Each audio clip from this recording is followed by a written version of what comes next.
Measure 114, being called one of the strictest gun control laws in the country, is being questioned for its constitutionality. A constitutional law professor from Willamette University says it depends. It's a six in one hand, half a dozen in the other hand proposition.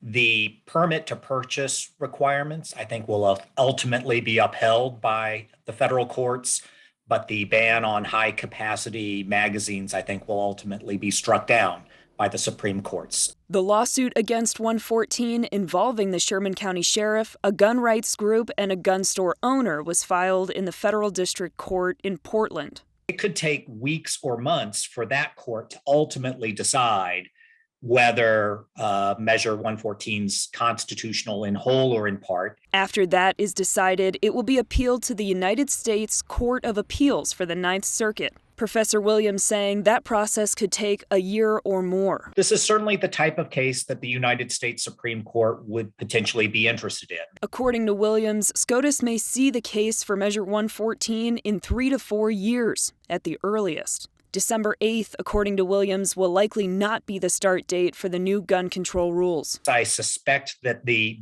district court will enter a temporary restraining order and preliminary injunction. The Federal District Court in Portland will hear arguments this Friday about temporarily preventing Measure 114 from going into effect. Morgan Gwynn, Central Oregon Daily News.